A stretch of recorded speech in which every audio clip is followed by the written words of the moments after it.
Hi everyone, welcome to Monica's Singapore Kitchen. Today I'll be cooking beef rendang, a dish voted as one of the best foods in the world. This rich, aromatic and spicy dry curry is cooked low and slow in coconut milk and in an assortment of spices until it becomes tender and caramelized. Beef rendang is normally served during special occasions like Hari Raya and weddings. This highly valued celebratory dish is very popular across Southeast Asia, especially in Indonesia, Malaysia, and Singapore. Come along with me to see how this dish is prepared. Here I've got an array of spices. I'm going to name each spice as I load each spice into the blender. I'm going to blend them in batches. First batch, red chilies, roughly chopped, shallots, roughly chopped, half cup of water. So blend this until it forms a fine paste. Something like this. Pour it aside and we are going to blend the second batch of spices, which are the galangal, candlenuts, ginger, garlic cloves, the white parts of lemongrass, turmeric, big onions roughly chopped, chili powder, a little bit of water at a time. A total of 1.5 cups of water I added throughout the blending process. The plan is to blend it until it forms a very fine paste, creamy and smooth. Something like this. You can see it is very creamy, it's very fine, very smooth. Let's stir fry our spice paste. Heat up 180 milliliters of oil. And then our plan is to stir fry this for 10 minutes. We are going to stir fry this over medium heat and we're going to continuously stir it. So 5 minutes later, you can see that our paste has become drier. The water that we have added has mostly evaporated. So 10 minutes later, our paste becomes even drier, the color has darkened, and the oil has separated from the paste. This is a good time for us to add the aromatics. The aromatics are the star anise, cloves, green cardamom pops, 1 cinnamon stick. Then I have 2 stalks of lemongrass which I have bruised. I have also kaffir lime leaves, bruised it in order for us to release the aromatic oil. This is a small piece of turmeric leaf. We just need to tear it into shards. Try not to put too much of this leaf as the aroma can be overpowering. A little goes a long way. It imparts a fresh and herbal aroma to our rendang. So if you can find it, it's good to add it in. If you cannot, so no problem, you just omit it. So this is our beef. I have 1.5 kg of frozen beef cubes which I have bought from the supermarket.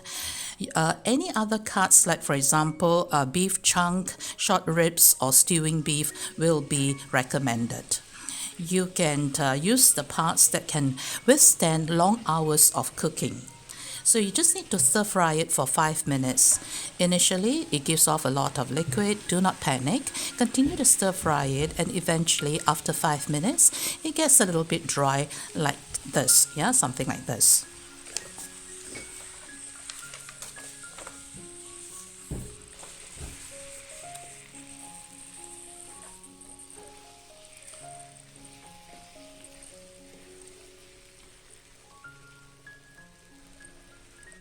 Alright, let's go with the seasonings. We have got tamarind paste, salt, meat curry powder. I also added 2 tablespoons of brown sugar. If you do not have brown sugar, white sugar will do. This is KERISIK made from toasted pounded grated coconut. It forms a flavor base for our rendang and gives the rendang a distinctive nutty caramelized flavor. Over here, we are very fortunate that we can find and buy this paste easily from supermarkets. You will most likely find that in the Asian aisle of your local supermarket, or you can buy it online. I have a link to my description in the description box for this KERISIK recipe, so do find it there. So you continue to stir to mix all these seasonings together with the meat. Then we will add our coconut cream. I have 3 cups of coconut cream, which I've thinned it down with 1 cup of water. Pour all in.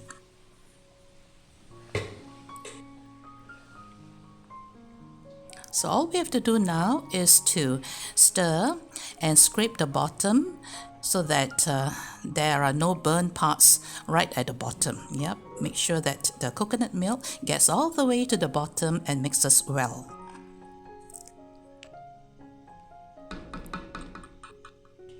Okay, so we are going to simmer it for 2.5 hours over medium-low heat. So you need to add water from time to time when it dries up. So the longer we stew it, the softer and more tender the meat becomes. So if you have time, you can stew it more than 2.5 hours.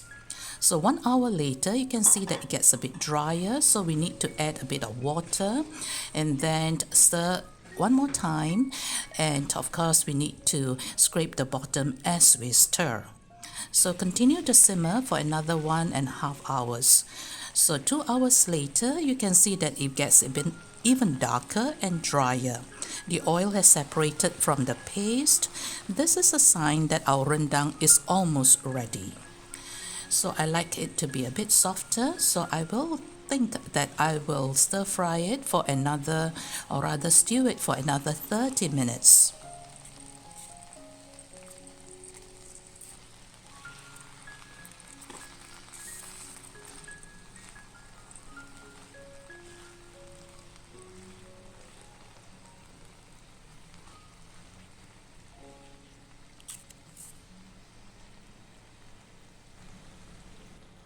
So 2.5 hours later, the rendang has reduced to a thick dark brown sauce which clings to the meat. This is when you know that your beef rendang is ready. So beef rendang is typically served with steamed rice, coconut rice, nasi lemak, ketupat or lemang. This is a perfect dish to prepare a day before it is eaten, as the flavors deepen overnight. Top it with slivers of fresh turmeric leaf or fresh kaffir lime leaf. Although this is not traditional, I love to serve my rendang with steamed turmeric glutinous rice. I also have a bowl of piquant sweet and sour pickles like NYONYA ACHAR to cut across the richness of this rendang dish. Do find the link to my NYONYA ACHAR video in the description box below. Beef rendang can last 3 to 5 days in the fridge when stored in an airtight container. It freezes really well. It can last 3 months in the freezer. Do give this recipe a try. It might seem intimidating initially, but with this video, I hope you will be rewarded with one of the most delicious dishes that you'll ever cook. So all the best and happy cooking!